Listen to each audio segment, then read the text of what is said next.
Last April, my wife sent me a link to a Huffington Post piece written by blog post contributor Allison Tate. Normally not one to get sucked into popular media, I was intrigued by the title of the piece, 10 Movies This Child of the 80s Wants Her Kids to Learn From. Being an enthusiast for John Hughes movies, Ferris Bueller's Day Off, Pretty in Pink, and the Brat Pack actors, Andrew McCarthy, Judd Nelson, and my favorite, Molly Ringwald, I couldn't resist. I clicked the link. You may be starting to wonder, am I really about to use 80s movies as a backbone for my Convocation remarks? Yes, I am. I will share my own twist on 3 movies and co-opting the title of Robert Fulton's 1989 best-selling book. I would like to name this talk, All I Really Need to Know I Learned in College While Watching Teenage Coming-of-Age Movies. Carol Dweck, author of Mindset, a book read by most faculty this summer, divides people's stances toward learning into 2 camps, the growth mindset and the fixed mindset. Those who have a fixed mindset believe their underlying abilities cannot be changed, that they are immutable. If you have a fixed mindset, for example, you are either good at math or bad at math. However, those who have a growth mindset generally believe that there is always room for improvement. Your skills in math may currently be weaker than your peers, but you can improve and become a better mathematical thinker. Shaquille O'Neal. Practice improved his free throw shooting percentage from 38% to almost 70%. Growth mindset. In light of mindset, let's compare 2 statements a teacher or parent may say to you at some point after you do well on the test. Comment number 1, you're so smart. Comment number 2, it is clear you put the necessary effort in to really learn this material. Dweck and others are finding that focusing feedback on the process is effective, whereas using adjectives such as smart, social, athletic, and labels can actually backfire when the subject begins to have difficulty achieving the results he or she is so used to. The idea of labels may be sounding familiar to those of you who may recall my remarks in last year's convocation. I discussed labels in the social realm, such as nerd, jock, loner, druggie, preppy, and how those labels serve to pigeonhole us. At the end of the 1985 film, here it goes, the film, The Breakfast Club, Anthony Michael Hall's character Brian writes to his principal, Mr. Vernon, "We think you're crazy to make us write an essay telling you who we think we are. You see us as you want to see us, in the simplest terms, in the most convenient definitions.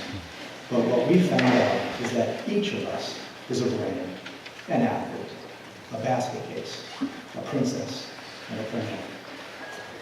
Regardless of how some of our dominant characteristics may hide our less visible qualities, we are all multidimensional, complex, and unique beings, worthy of others' respect simply due to our humanity."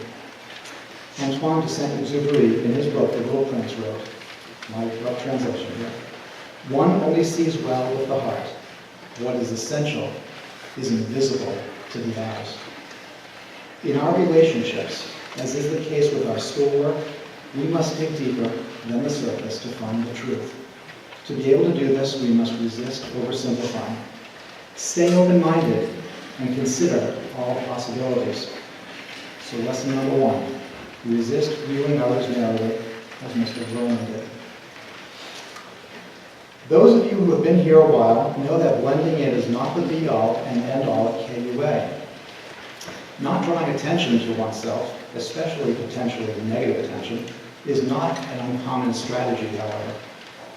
But what about the lost opportunities? In the 1989 film, Say Anything, Lloyd Dobler, played by John Cusack, is trying to win the affections of a young woman but is avoiding calling her. Talking through the situation with his 2 female friends, one says to Lloyd, "Why do you have to be like this?" To which he replies, "Because I'm a guy. I have pride." Seconds later, his other friend retorts, "The world is full of guys. Be a man.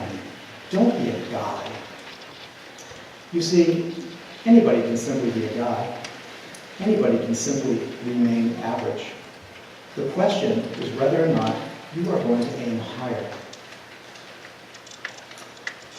Will you take a risk to be yourself, engage in something you want to do, and try to be extraordinary in some fashion?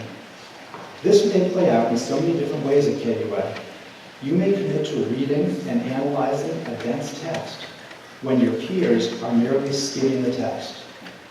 Or you may commit to improving your study habits, even though some friends may be less focused during study hours. Regardless of the specific discipline, hopefully you will extend yourself, even if you feel a bit insecure. Push down any self-consciousness you have and just do it.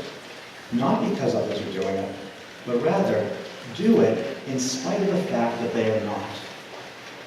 Ancillary to this idea of independently engaging in an endeavor is the profound effect of possessing intrinsic motivation. Paul Tough, in his book, How Children Succeed, discusses a study from 1976 that found IQ is not fixed. Clearly good news. But Tough continues by showing that more recent studies have found that statistically speaking, long-term earnings and success have more to do with whether or not you need external motivation in order to succeed. Try to do well simply for its own sake. Lesson number 2, be a man, Lloyd. You will likely go farther in life. Finally, recently deceased comedian and actor, Robin Williams, playing prep school teacher John Keating in 1989's Dead Poets Society, declares, "Words and ideas can change the world. In life, you have a choice. You can strive to make this world a better place, or not. You can strive, in the words of Henry David Thoreau, to live deep and suck out all the marrow of life, or not." Keating's words and his work with his students are inspirational. He stirred in them the desire to explore beyond the boundaries of what they had previously believed was the purpose of school. Keating, answering the question, what is the purpose of our existence, quotes poet Walt Whitman, that the power play goes on and you may contribute a verse. That the power play goes on and you may contribute a verse. What will your verse be? And in the end, if any doubt exists whether or not Keating has had some lasting effect on them, it is dispelled when they pay tribute to him, declaring as they stood on their desk, "Oh, Captain, my Captain." Lesson number 3, you can, in your own way, change the world for the good. Lead the way, Captain. To summarize, commit to your own commit to your own growth in all areas of your life. Don't put limits on yourself, even in areas in which success is harder to come by. Resist narrowly viewing others and refuse to be narrowly viewed by others. Dare to be extraordinary, remembering Bernard Arnault's words, "Those who matter don't mind, and those who mind don't matter." Require only one reason to pursue anything, simply because it is the right thing to do. Seek to leave a positive imprint on this world. Those who are most inspirational are relentless in their pursuits. Their convictions resist wavering. My family may call me a sap for my cinematic taste, but I will hold firm.